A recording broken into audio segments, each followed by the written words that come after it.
Hi, everyone. I'm co-host Kevin Strike and here with Alex Beddoes. Hey, man. All right. So first, want to just quickly talk about ArtStation Pro because I think it's interesting. There's a lot of people that don't know what it really is and why I should get it. So do you have anything that you particularly like about ArtStation Pro? You have it. Yeah, I mean, the main thing for me is 4K images, having the ability to upload 4K images, because art on ArtStation always looks better when you set a little tab when you upload to maximum width. Mm-hmm. But if you're not uploading 4K, everyone has, like, at this point, 1440p monitors or 4K monitors. That artwork doesn't look good scaled up. So being able to upload 4K images is very important to me as an artist. It's why I like Pro and why I use Pro. Mm-hmm. Yeah. Also, we hear sometimes from artists, even we're grateful for it. Some artists are just buying Pro because they want to support ArtStation. They like they want to support our team, and for sure that's what helps. That's what helps us to be able to provide a platform like this, and so we're very grateful for that. Just on housekeeping, just if you like the podcast, subscribe, leave us a rating, review, and write to us. We like hearing from you. Write to us at podcast@artstation.com. Okay, this episode was a really nice conversation with Dylan Sisson from Pixar, the Renderman team. Yeah, it's fun to catch up with Dylan. So I had the opportunity to hang out with him at the Vertex conference before COVID hit and locked everything down. It was really cool. He had some really interesting war stories. He's been around for a long time. So yeah, hanging out with him and hearing some of his stories is really interesting. And now I've been able to do the podcast with him again. It was a real great pleasure because he is a smart dude. It's weird talking to somebody just who understands tech at that level because everything's interesting because you don't understand anything the way he's saying. So you're like, okay, explain that and explain this and explain this, and you're going down a rabbit hole and you're learning so much. It was a really engaging conversation. Mm-hmm. Yeah, I enjoy watching his presentations whenever he's presenting Renderman Science Fair at SIGGRAPH or other places. A really nice, funny, dry sense of humor. And yeah, when you're in person with him, it's just there's just so much to learn, and it's a really fun conversation. He's a down to earth guy. Enjoyed the conversation a little bit about the IBC Accelerator program. So interesting tech coming out of that. VR as well. He has some experience with that. It was cool to hear about his hands-on experience with VR and using that as an artist. Personal projects that he's working on, 3D printing and stuff like that was really fun. One thing about this episode, do you remember, Alex, when we were recording it, there was noise in the background? There was like birds chirping and stuff like that. Do you remember that? Yeah, he has that beautiful balcony he recorded on. When we did the View conference panel recently, and I think he did it out there again. Like, he was on that beautiful balcony. I think he was a bit gloomier when he did it, but yeah, I do remember because I was very jealous. It was fun. So don't be too distracted by that. Just imagine them being like characters from a Pixar movie, just coming and visiting and joining the podcast at the same time. So we hope you enjoy the conversation. Hi, Dylan. Thanks for coming on the show. Thanks for having me. So around this time, normally we would be probably getting ready to line up for a walking teapot. SIGGRAPH, that's what we usually do every year. So what happened? Things took a turn, I think. Things took a big turn, and they canceled all that stuff. So we're all kind of pivoting and trying to do new things in new ways since we can't go out of the house and meet people at conventions and stuff. So the teapot is definitely one of those things that's going to be a casualty this year. We need to try and figure out how we can capture maybe some of the fun with the teapot, but maybe in a different type of format. So Yeah. Imagine if you would have told us that, if we would have been talking about that last year, saying, imagine there's not going to be a teapot next year. We would wonder why something bad must have happened. Actually, we were talking about it, late in the year, and how things have changed. Maybe you can start off first by talking about your role at Pixar and what you do besides designing the walking teapots. Right. I in my function in the Renderman group, I'm a digital artist and I manage the marketing for Renderman. So I do kind of a evangelization for the product. I talk to studios, I talk to people in our own studio, I talk to our development group, do kind of R&D into new features that are coming out in the software. Like one of the big new features that's coming out in 24, the next version, is going to be non-photorealistic rendering, so stylized rendering. So get to dabble into kind of new technology. And I also, like you say, go to different conferences, SIGGRAPH and FMX and ANSI, and talk about the software, meet our users, and travel to studios and talk to those folks. So a lot of my job this year is sort of changed because I can't do that anymore. But we're still like super busy as far as what we're working on as an animation studio and as a development group. With the work pace has probably accelerated, if anything. Probably worth just so obviously we know what we've spoken before. We know what Renderman is and what offline renderers are. Being from the games industry, people might not be familiar with the software. So can you just give a quick overview for those who don't know what Renderman is and what offline renderers are? Oh yeah, for sure. So Pixar was founded in 1986. It was the computer graphics group at ILM before that, where they had been working on rendering technologies, specifically based on the Ray's algorithm. So if you've seen like Star Trek: The Wrath of Khan and the Genesis effect, that was rendered with an early version of what later became Renderman. And this Wrath of Khan, it was rendered, I think, at 320 by 240 and up-resed for the movie. And I think each frame, I forget what it was, I think it took like 6 hours a frame or some ungodly amount of time. But things have been getting faster and faster and have kind of followed Moore's law. So the folks at Pixar, like Ed Catmull, they had some conversations and they looked at Moore's law, like back in '86, and they said, renderers are getting faster. At some point, we're going to be able to render a feature film with this. And they predicted it would land around the time Toy Story came out, and kind of planned to make a movie to hit that technological, like, a milestone. And that's when they created Toy Story. And up to that point, Renderman was an offline renderer. It's a scanline renderer, so a bucket style renderer that would kind of parse the data. And we had a lot of cheats and things built into the renderer as far as, shadow maps. There was no ray tracing at all. So it was all cheats, shadow maps and reflection maps and, faking translucency and all that kind of good stuff. So before Pixar got into movies at all, they were actually rendering commercials. So they made a bunch of commercials like the Listerine commercials and Lifesaver commercials.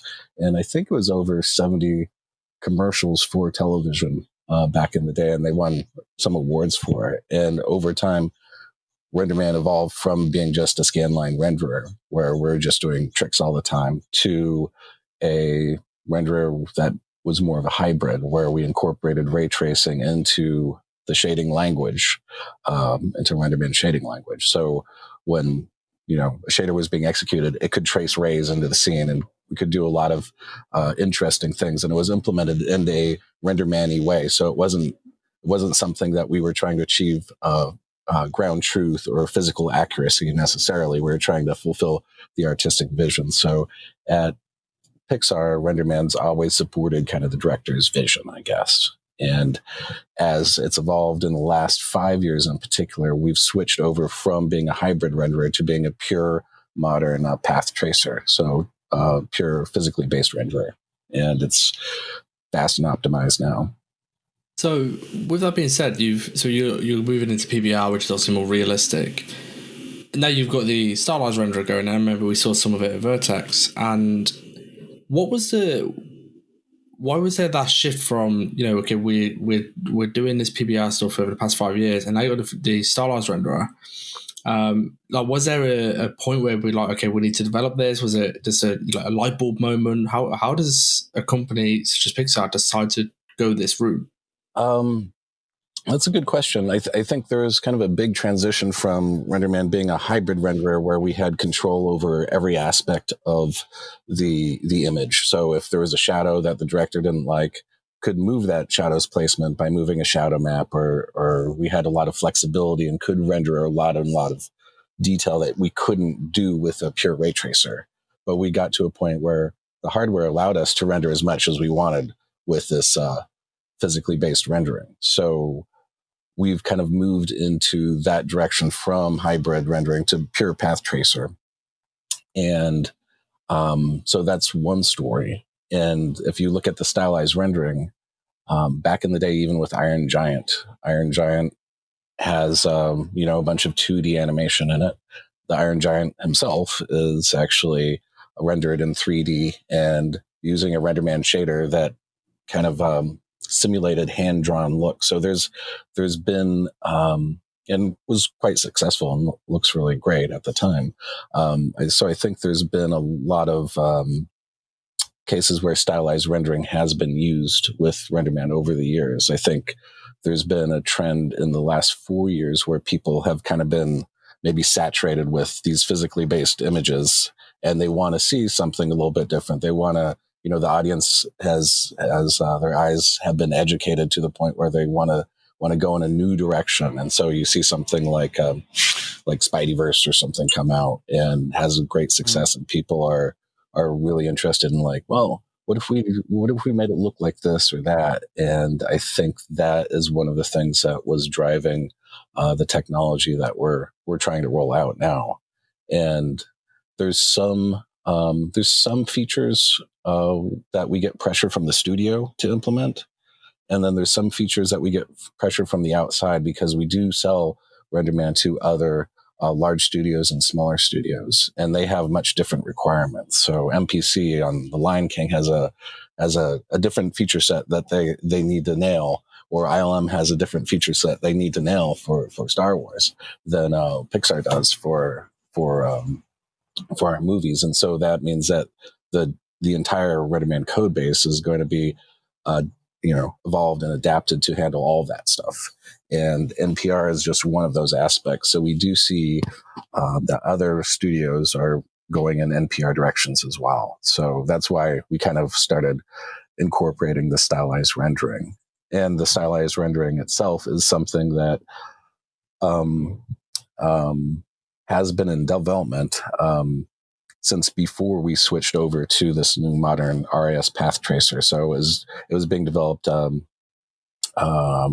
by Lollipop Shaders, which is a studio up in Vancouver, BC, and Christos Obretinov has been instrumental in kind of architecting that. And we've enlisted him as someone who can bring real production quality stylized rendering to Renderman. And so we're going to be shipping that out of box. So kind of an exciting thing. So it's not just a new stylized render. It's not just a toon shader that we're going to be rolling out. It's going to be something that's really kind of embedded in the brains of the path tracer and is doing things that other stylized systems aren't quite doing right now. So kind of exciting.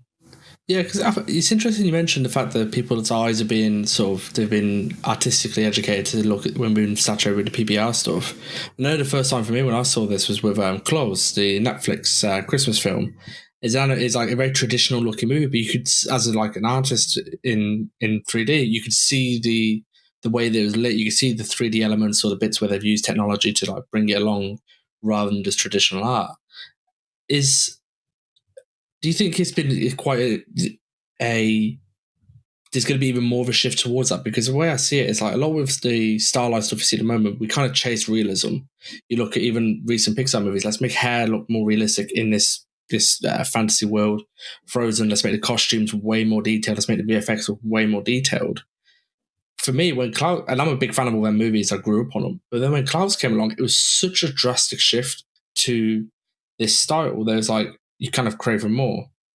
Do you think and then we're talking purely as an audience and as artists and viewers at this point, do you think there's going to be more of a craving for that sort of thing? Because I know for me, it was completely different. And then when I saw the breakdowns as well, and I saw how stuff was made, my curiosity grew. And then we met at Vertex and he showed me this render technology. And I'm like, okay, like I'm hopefully going to be seeing more of this sort of stuff. Do we think there's going to be a shift in the films industry, in the animation side of things, to see more of this style? Yeah, I would say absolutely we're heading in the in some new directions right now. And especially with Klaus, like maybe not everybody knows it, but it's really kind of a traditionally hand-drawn animation, and they've taken these outputs and they've processed them in ways that kind of create these ambient occlusion passes and makes it seem a little bit more like 3D when it really isn't. So it's a really interesting approach to that they took, and I thought it was hugely successful too. I think one of the interesting things about our current situation at the same time, and just looking at it big picture, is that we have a pandemic where people can't really get out and go to different, can't go on location and shoot like a film. We can't do live action the same way that we used to, but animation is one of those things where we can collaborate semi-remotely or maybe completely remotely and still continue to produce animation. And because of that, I think we're going to see more animation. And because of where the technology is, I think people are going to try out new things, and hopefully we see some new looks. So it might be an interesting time. Especially even for the general audience, the general market, the advances in the technology have the response is, well, wow, this looks so amazing. Especially when you go back, either you're watching the original Toy Story and then watching Toy Story 4. It's completely different and it just looks amazing. Yeah, it's I think the whole Toy Story, trilogy, ending with 4, is really shows the arc of how technology has grown. Like it's just been, it's happened within our lifetimes, at least within my lifetime, and really, if you watch Toy Story back to back with Toy Story 4, there's still the same world, but the humans, it's kind of painful to watch now. At the time, it was kind of magic, right? At the time, it was magic. Now you're like, oh, I guess something happened on the technology front to really make these things look better. So it's kind of amazing how fast all the technology has moved, just being in the industry as long as I have. Yeah. And of course, I mean, we're talking about technology here, but as far as story goes, story writing, like Toy Story is still an awesome movie. Let's shift gears a little bit. Before we got on, we were talking a little bit about the IBC Accelerator program, and that's just been announced not too long ago, which has some pretty interesting things that's being worked on there. Maybe you can start talking a little bit about that. Yeah, the Accelerator program is something that IBC has rolled out, so you can apply for these programs and kind of make a pitch, and IBC will kind of support them. And they're kind of meant to be programs that explore different avenues of technology and maybe different new frontiers. And so a fellow, Rafi Nazem, who I met, I think, back in 2003 at one of these conferences, we've kind of kept in touch a little bit throughout that time. He made a pitch for an accelerator program that was basically focused on kind of XR workflows, so kind of immersive workflows in animation. And so the end goal was kind of have real-time rendering, but to focus on seeing how VR tools at this stage in the game can be applied to more traditional, pipelines in animation studios. So that's kind of the focus of this accelerator program. We have both Unity and Unreal are participating in it. And so that's kind of a first for to have them both on board. We have a number of vendors that are creating like VR tools like Masterpiece VR and Trivori. Masterpiece VR is a sculpting and rigging tool in VR, and Trivori is an animation tool. And So we're looking at how we can move more kind of production into kind of the VR stage, and then see how that how we can create digital assets that can be basically a single or a set of fixed assets can be kind of propagated through AR, VR, kind of performance side of, uh, models, also 2D animation, 2D comics, toys, and games, and all that kind of stuff. So it's kind of a just a big group of people, and that we're all coming in it with different angles. There's a couple studios that are involved as well, like Cartoon Network, Blue Zoo, and Eon Productions, and we have the NFB from Canada as well. So, and everyone has kind of different angles on it. And Rafi's kind of collected this group of kind of mad scientists together to have just these conversations about, how we might see these tools transforming kind of pipelines in ways that we wouldn't before. And I think for me at Pixar, we have a very established pipeline, and our pipeline is really good and robust. If you want to, build a battleship of an animation movie, like it's really fine tuned for producing lots of shots in a theatrical format. And maybe one day we'll start incorporating more VR tools into it. I think for smaller studios that don't have as much inertia around the pipeline, that can kind of adopt things faster, there might be some interesting things that are available right now that could impact pipelines in interesting ways. So we're just kind of talking about that, and we're going to present the findings of these conversations and kind of a small kind of proof of concept projects in September. So that's going to be the rollout there. It's quite funny because with VR, I'll be honest, I was always on the side of it's a really neat idea and it's cool, but it's not, and I used to always be saying that it's not going to come close to like what you can achieve with stuff like ZBrush or any traditional sculpting packages for just like raw quality. And then you probably saw the UE5 demo, and it looked fantastic and it looked amazing and all that sort of good stuff. And then something went viral on social media. Someone had remade the big hero shot using VR. They I can't remember which one it was. I think it might have been Dreams. But they remade this hero shot all in VR. And when it started, I was doing what I originally thought of, which was I was going to turn out as good quality as the UE5 thing. And by the time it finished, I was like, oh, this looks almost as good as this big multi-million-dollar like project. And that's kind of just changed my tune a little bit about VR, because my caveat was always you're not going to get as high quality as what you can get with traditional pipelines. So you think that give it time, like if we get people to adopt and take it more and more seriously within like big studio pipelines, we might see it like take over from some of the other tools which are there now.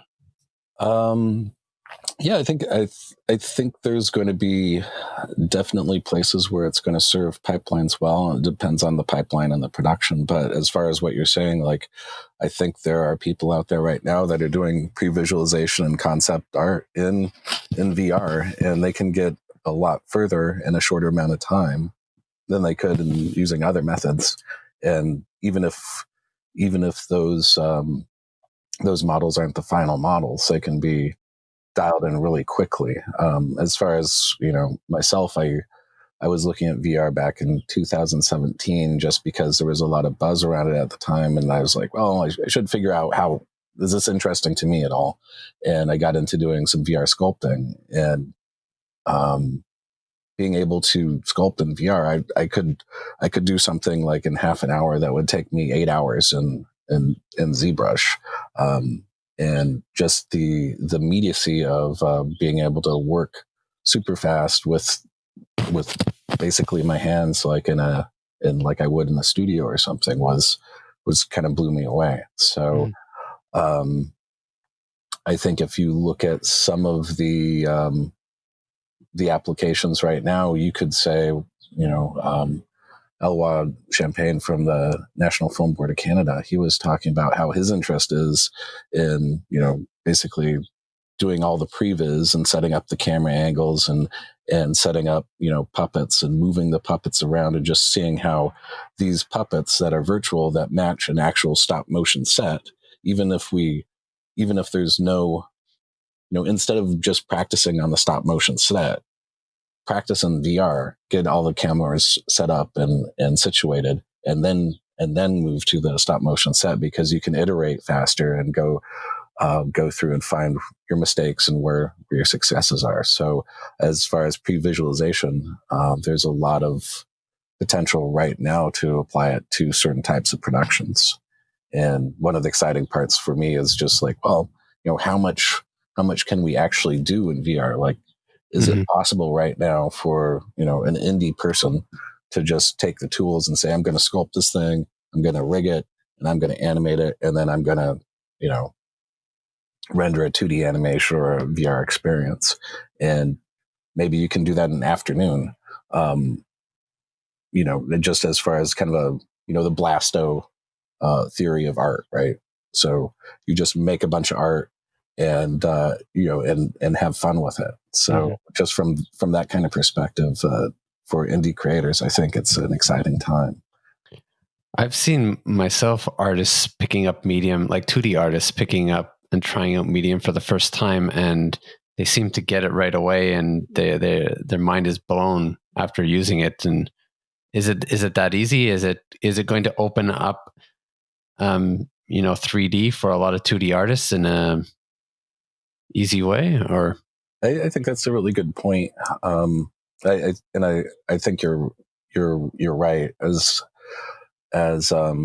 As far as me personally, I've done a lot of just really fast sketches, and I'm more of an illustrator than a sculptor. So, and I'll do kind of these Blasto drawings when I go out to eat. I'll just draw on the menu and after the entree, and then I'll give it to the waiter or the bartender or whatnot, and hope I get like maybe a dessert or something. Yeah. So sometimes that works out, and usually have a good, fun conversation. And so I've done that kind of on the side, and that's a fun thing to do when I'm traveling too. So I've done that on the side, and then I've had kind of the Renderman tech on the other side. And now with the VR, like I picked up the VR, and like you said, I just kind of applied my same kinetic drawing style into VR, and it translated over immediately. And it wasn't like I was sculpting; it was actually like I was just drawing forms. So it came to me much more naturally than ZBrush did. So I think you're right that for illustrators that haven't done any 3D, really jumping into VR, it would be really interesting to see what people would cook up. For sure. So just as a side note, maybe if people do want to see Dylan trying and working in Medium, you're a star of a game show.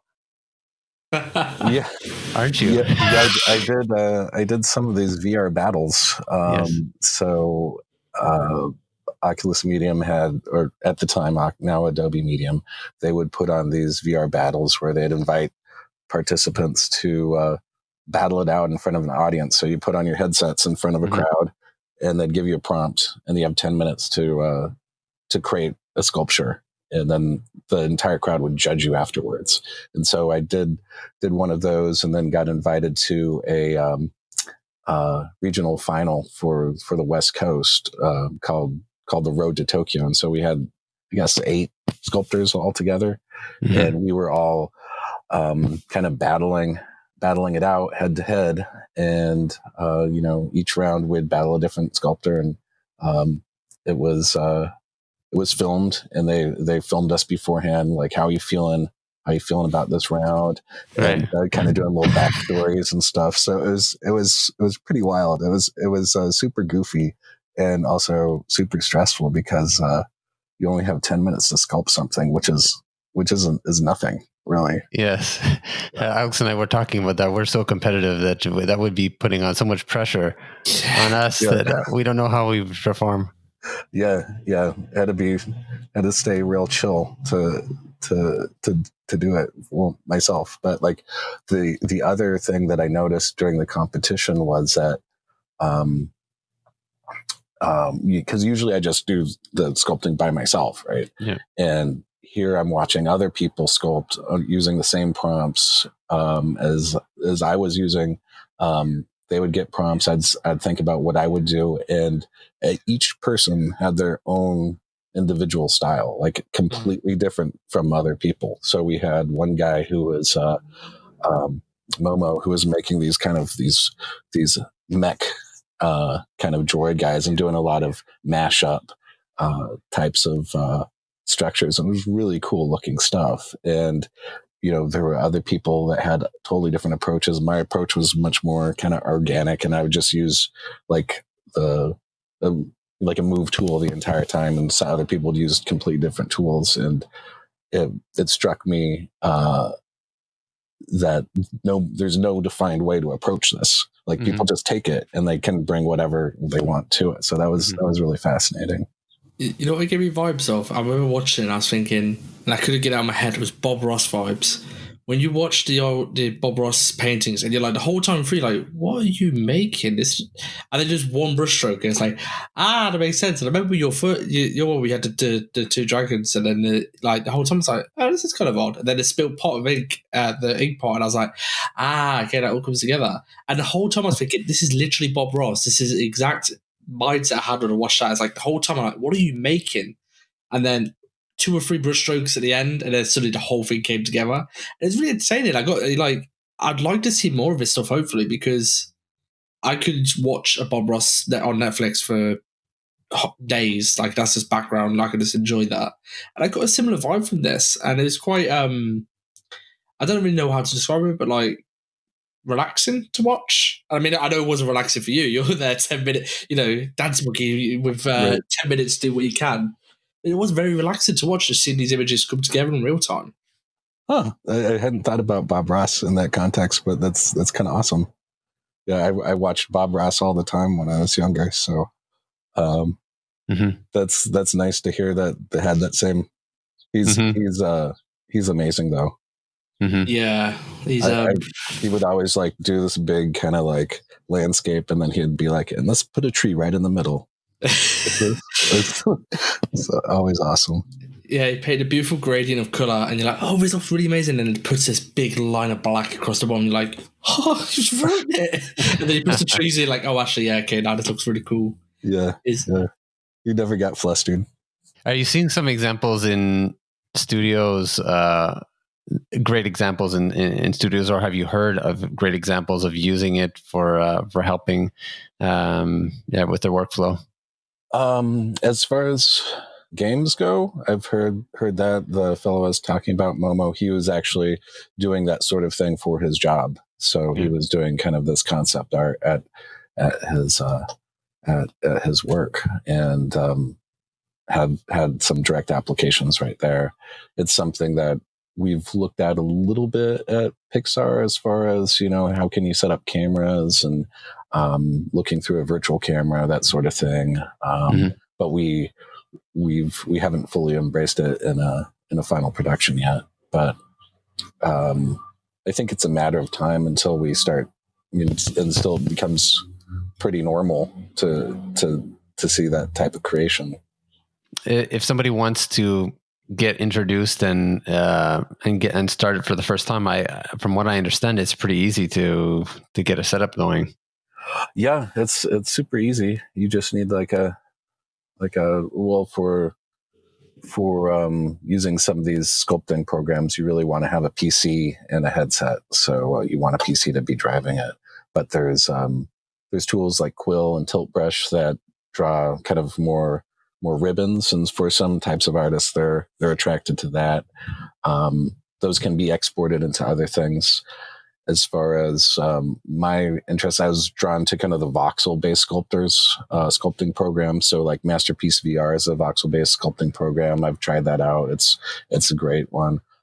Medium, I got into pretty deeply, and that's all kind of voxel-based. And so as far as instead of having a polygonal mesh like you would like in ZBrush when you're sculpting and kind of moving it around, you actually just have voxels, which are basically like foam that you can just put holes through and just move them around however you want. And then when you want to do something with it. Like the first thing that I wanted to do was take my sculpt, export that into a mesh, bring that into render some stuff in Renderman and do some animation, and then try doing some 3D printing. So I wanted to have like a manifold closed mesh to work with.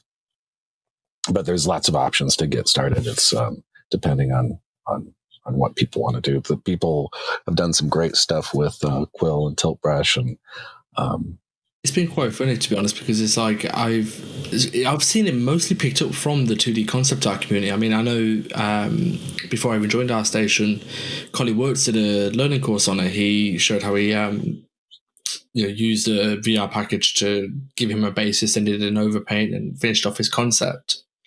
And it's very odd to me because it's a 3D package. Essentially, that's what it is a 3D package. Yet the people I see utilizing it and taking it to the professional level has been the concept art community. And like I know you mentioned a couple as well, and a couple of studios in the UK. I know a few people who are using it as a kind of, because they don't want to use something like Max or Maya because they're very technical programs to block in 3D geometry, and also you need licenses. And Blender filled that gap for a little bit because it's a free package, but again, you have to model things and it's a very technical thing. But seeing people pick it up, I think it's because of the low barrier entry where you can just pick it up and you start playing with it. It has been the concept art community which I've seen using the most, and for me it seems counterintuitive because it's they're 2D artists and this is a 3D program. They are the ones using it in a professional sense. Do you think it's going to stay that way, or do you think that you'll see the traditional 3D community kind of embrace it as well? I mean, that's an interesting question. I think the traditional 3D community, especially if you look at some of these pipelines, we have established pipelines, and just to change one piece of software in your pipeline is a big deal, right? And you have to wait until the production's over. And in some ways, as a studio, you're kind of beholden to what's been proven, and you don't want to just try something brand new. So I think the innovation might come from people who are starting to do indie projects, or studios who want to support like an indie short and just say, hey, we want to keep ahead of the game, and let's see what we can do with this technology right now. So it could we could see some innovation coming from 2D artists that pick this up and start doing some stuff that nobody told them that wasn't possible, right? There's a lot of kind of probably shared knowledge in the 3D community of what you can do, what makes sense, and what you can't do, and that doesn't make sense. And you get students and they start doing stuff with the software, and you're like, how'd you do that? They're just like, well, nobody told them not to. And so yeah, it's those types of people that are going to take it and probably find some fun stuff to do with it.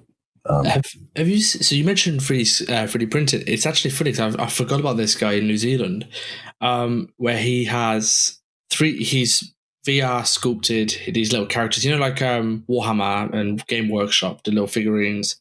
Oh, yeah. He's actually sculpted his own, sculpted his own little figurines, 3D printed them, painted them, got the proof of concept together, and he's created this big brand around these things. And now I think he has got a backer at this point. I think he kickstarted it. But it all came from this kind of ragtag technology of like using VR sculpting and 3D printing, home setups. And like you said, people, it's not within the confines of what we know as traditional production, but he's managed to find a way to just sort of make art for the sake of art, and it's become this huge thing for him. With 3D printing, can that come into Pixar as well, or it's not just Pixar on its own, but like production studios? How can 3D printing impact production? I think there's a lot of ways it can. At Pixar, we have traditional people that build maquettes, but we've also printed 3D printed maquettes. So we go from the 2D artwork and build some 3D maquettes, and then the sculptors, 3D artists use those as reference. We also built, I don't know if you ever saw the Zoetrope, the 3D Zoetrope. Mm-hmm. So that was all printed at Pixar, and that was, if anyone doesn't know what that is, it was It's a table with an 8-foot diameter. And it was populated with all these 3D printed puppets in these animated cycles, and it would spin around at an ungodly speed. And they would flash it with a strobe, and the whole thing would start animating. So it was pretty cool. And they kind of worked out the whole process for having, printing out the sculpt, putting it in a vacuum, spraying epoxy on it, so the epoxy would kind of bind into the actual little maquette puppets, and it was kind of a big production. I think they made 3 of them total. What was that for? Like just as a proof of concept, or what did that go into? They had this traveling Pixar art show, so it was kind of focused on Pixar concept art and kind of all the work that goes into the movie before they start working on the movie. So kind of the whole creative process. So there is art showing, what characters could have looked like and what they eventually ended up looking like. So there's kind of that exploratory process. And then the zoetrope was sort of a kind of a feature piece. So you'd get into the room. It had a big glass enclosure. And when they rolled it out in London, they had just got it going and turned it on. And right before everybody came in to see it, I think it was Woody. They was spinning around. Woody broke off, hit the side of the thing, bounced back on, and started taking out all of the maquettes. And our friend who was working on it, he came out of the room. We're like, "How's it going?" He was absolutely pale, and he was like, "Well, it was just destroyed, but they figured out they could take out a couple rows that were incomplete, and it still looked amazing because nobody knew what the final product was supposed to be. So it was still tremendously amazing." But they went back and they're like, "Well, we need to make these things a little more durable if they're going to be spinning around as fast." Is this odd for you? Like, you've been around for a long time. I mean, I know when we spoke of Vertex, you've been in the industry since the early 90s. Was it earlier? Yeah, I kind of got in the industry around 96, 97. So we've spent. I just find it funny. You just mentioned zoetropes. We're talking about, building maquettes and VR sculpting. It feels like the industry spent so long trying to get tech to be more, more advanced. We're using more technology, and you move away from traditional. And it's almost like we're coming full circle again, and we're coming back to traditional stuff. And like, it's not just for nostalgia's sake. Like, you're actually we're doing it for production reasons, for efficiency reasons. Have you noticed that? That things are getting a little more like they used to be. Like we like to go back to like 3D printing and seeing something and being able to hold it and look at it. Like, seems to be going back a little bit to that. Yeah, I think I think there's a lot of interesting things happening right now that are allowing us to take productions in different ways. And I think there's a lot of excitement just at Pixar about, non-photorealistic looks. There's a lot of excitement about, even for me, just personally, like 3D printing, like, there's something that's really special about being able to have something in your hand that you made when you're working on computers, like your entire career. Like, when you actually make something and it's physical, you're like, oh, well, that's a real thing. So that's one of the nice things about like making the teapots and manufacturing the teapots is that, I just kind of contacted some manufacturers around the world, and one of them wrote me back, and I sent them a bunch of data, and like 3 months later, they sent me back about 4,000 teapots and like big pallets, and today I can basically, model something in the morning and prepare that for, 3D printing, get that printed by evening, or, I use Shapeways so I can upload it there and have it printed out in steel or metal. And so I can get an actual, I'll make these bottle openers that look like these dragons. And I can I can have that manufactured and open up bottles with it, and or create a metal hook or something like that, and to be able to do that and by myself with no real barrier to do it is kind of amazing. So maybe that gets to what you're talking about a little bit. Is just it's we have so many options to create things as creators now, which is kind of exciting. I don't know. Maybe it didn't answer your question at all. No, you got it. It's just, I'm finding it very interesting. Everything's the perceived direction of the general tech industry from a creative point of view, and then just to see us move back towards traditional means again. It's kind of what we're talking about at the beginning as well. We've PBR and we've been longing for realism so much, and you see something like Clouds come along, or like I said, Spideyverse, and it's like it's almost like a breath of fresh air for everybody. You just appreciate the traditionalism in there, and the handcrafted elements, and I feel like that's happening as well with just the tools we're using, not just in the final products. The tools we're using, we're leaning in these directions too. Mm-hmm. I'm curious about the printing things out and it impacting design decisions going forward. Like, have you seen examples where once a character for maybe has been printed out, that then the director makes certain stylistic changes because of having seen it like in real life? Yeah, I mean that's why they put it into 3D, so then they can say, well, this is working, this isn't working. So if there's if you have a lead character, you're gonna have a maquette of all the phonemes of the mouth positions and make sure that all those are appropriate. And then it's easier to make those decisions just by modeling something in clay by hand or by printing it out in 3D than it is to like rig the entire thing and be like, is this his mouth right? Look, you need to know what your target is going to be when you get into 3D, because it's just so much more expensive to build stuff in it. Mm-hmm. So I think the exploring things with in the cheapest way possible is super useful, and especially if you look at something like VR now, like we can look at it and rotate around and check it out in kind of that same environment.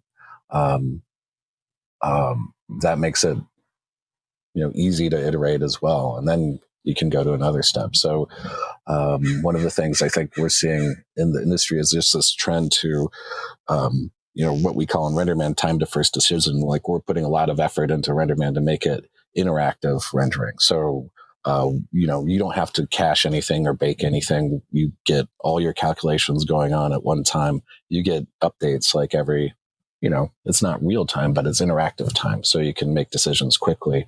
A lot of these VR tools, I think, are going to help speed up the iterative process, so we can try out more ideas quicker and find the best ones and go with them. So maybe you can, because I know you've been getting into, you mentioned a little bit, your personal 3D printing. Do you find yourself tending to like to 3D print things that are artistic or functional use, or maybe they're a combination of both? Like, where does it seem you have more fun? I kind of like the functional art. So I like making things that I can use around the house just myself. And so I've done some of these bottle openers. I've done these hooks on the walls, and it's really easy to model like a cool looking hook. And then all of a sudden I have a Christmas present for my family. Yeah. And, I got that out of the way too, and it's a fun thing to be able to do. Like, 6 years ago, if you wanted to make a metal hook, like, your options were pretty limited, and now you can make a metal hook look like anything you want to. And so that's kind of fascinating. I've gotten into making kind of cocktail skewers. So kind of these cocktail skewers for drinks and stuff. And it's so much better than your normal cocktail skewer. So having kind of functional art around the house is a lot of fun. Mm-hmm. It brings a creative element to as being creatives, that you can make something look interesting even though it's an ordinary household object. Yeah, and if you have an idea in your head, there's really nothing stopping you from making it. So So what's for you like a recommended setup for that based on your experience? What would you need to get started and do so? What's the fastest and easiest way forward to do that if you wanted to get involved? You just pick out one of these VR headsets that you'd like to jump into and try out some of the modeling tools. If you want to do some 3D printing, try out some modeling tools, and then if you want to do the printing, Masterpiece or Medium would be good choices to get those meshes out. You want to have some kind of mesh mixer by Autodesk is a good kind of pre-press for 3D. So if you get that out, you can hollow out your object, so you're not printing the entire thing. It's a lot cheaper when it's hollowed out. And you can, I'll do pre-visualization. So I'll take a model into like Substance Painter. I've gotten kind of a 3D printing shader from Substance Source that I further augmented to look basically what the 3D prints I get back from Shapeways look like. So I can pre-visualize that, and I can tweak it if I need to. I'll build it out at size. So, I'll test out the bottle opener to make sure it's going to actually open a bottle by building a life-sized virtual bottle and then putting the bottle opener next to it and make sure it's going to fit. Right. And, so for folks that don't have access to Maya, you could use something like, Shotgun or you could use Blender for that and get into doing some previs in Blender and then sending it off to your 3D printer or online 3D printer. I like to use Shapeways because they'll print in steel, they'll do like metal casts. So if you wanted to print it out in gold or silver, you can. If you have a big pocketbook, I print out in brass for some of my work too. Have it plated in rodnium or whatever. So there's really kind of a lot of cool options out there right now to make really unique pieces of art. Uh-huh. So what's next for you? What are some upcoming fun projects that you're working on, either personally or at Pixar? What are you excited about? Just along the 3D printing stuff, I have some projects that are involving a little more complicated types of pieces, kind of functional pieces that I'm working on that I hope to roll out by the end of the year. So, but I'm not showing any of that stuff yet. And then for the work stuff, the NPR kind of work is really pretty interesting. And as far as the kind of the stylized rendering that we were talking about earlier, one of the things that I've done to kind of do a proof of concept of the stylized rendering is to take some of my Inktober work. Yeah. So I took my Inktober work that I kind of drew for this last year, which was a lot of fun. And I tried to emulate my 2D drawing style with kind of white gel pens and black brush pens in Procreate. So I did that. And so I kind of had broken my personal style down in kind of a digital format. And then I decided I wanted to do it with this stylized look. So I modeled kind of a object in 3D using kind of the VR sculpting. So it had kind of that hand-drawn contours of how I would actually draw something. Then I rendered that in Substance with physically based shaders, and then switched that over into the stylized rendering and was able to get real interesting like line effects. So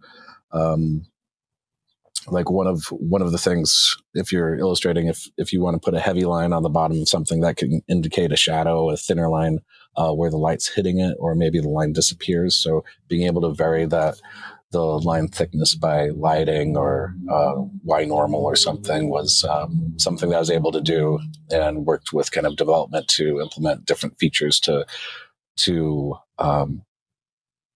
simulate like actual hand drawn illustrations. So it's been kind of a very collaborative process there. So at the end of the day, I was able to render something that looks just like basically my 2D original artwork in the first place. But now that I have it in 3D, I can animate it and pose it and repose it and do all sorts of stuff with it. So that's I don't think you mentioned it, but that's an article that you wrote for 3D World.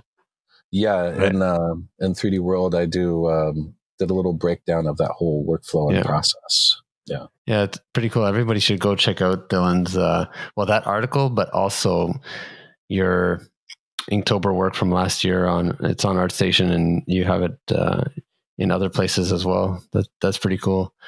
All right, thanks so much for your time. I do want you to have a chance to tell people. So if people are wanting to try out Renderman, it's free, right? Free for personal use. Yeah, we have a non-commercial version, and it's fully functional. So you can download that, and all you need is a DCC that we support. So Maya, Katana, or Houdini at this point. And you can try it out. And as long as you're using it for non-commercial work, it's, you can use all the knobs and bells and whistles, I guess. So. Great. And you can also, everybody can check out dylansisson.com. You sell stuff on your shop, like some of the cool things you've been talking about on this show, some illustrations and prints and stuff like that too. On Twitter, you're at Mr. Sisson. So the Mr. I'm curious about, there must be a story. Is there a lack of, you feel like there's a lack of respect for your friends don't respect you? Maybe on Twitter. I don't know. I guess I was feeling formal when I signed up. Funny. All right. Well, thanks so much for coming on and chatting with us. It's been great talking to you. And once the pandemic lifts and we're all start traveling again, you'll be all over the conference circuit, and you're always fun to talk to when we're out and about. Yeah, looking forward to seeing you in person one day. All right. It'll be great. Thanks, guys. See you on ArtStation.com, the global hub for creative professionals. You've been listening to the ArtStation podcast. Hit subscribe so that you don't miss an episode. And please leave a rating and review for the podcast. We promise we'll read them all. See you next time.